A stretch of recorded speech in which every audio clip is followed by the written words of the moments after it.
Ikinatuwa ng dating mambabatas sa naging desisyon ng Korte Suprema na ipawalang bisa ang paglilipat ng pondo mula sa PhilHealth patungo sa iba't ibang pondo ng mga kongresista at senadora at iutos na ibalik ang 60 billion pesos na halaga na nawala sa ahensya.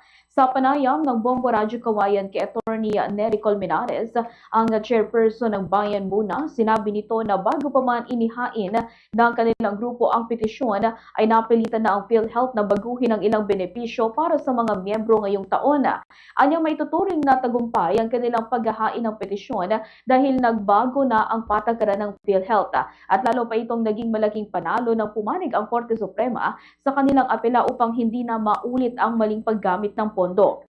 Ayon kay Colmenares, Kongreso at Malacanang ang kinasuhan dahil sila umano ang nag-aproba ng paglilipat ng pondo. Umaasa siyang hindi na mauulit ang ganitong pangyayari lalo na at pondo para sa kalusugan ang naapektuhan at napunta sa mga walang kwentang proyekto. Ipinaliwanag din niya na nainilabag ang syntax law na nagsasaad na ang buwis mula sa sigarilyo at alak ay dapat mapunta sa PhilHealth. Sa halip na magamit para sa serbisyong pangkalusugan, inilipat umano ang pera sa iba't ibang proyekto sa program appropriations.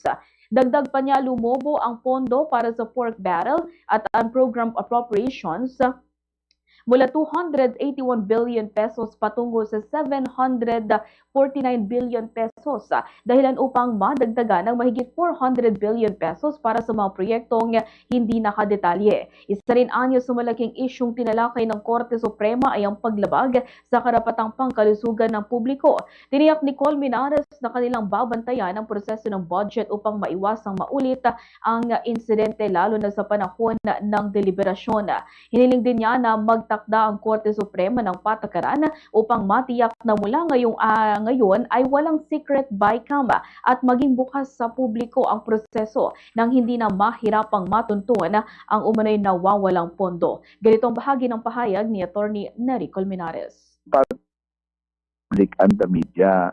Dapat ang bycam meetings kasi doon nangyayari insertion eh. Alam mo yung bycam na yan, baka hindi naintindihan ng ating tagapakinig.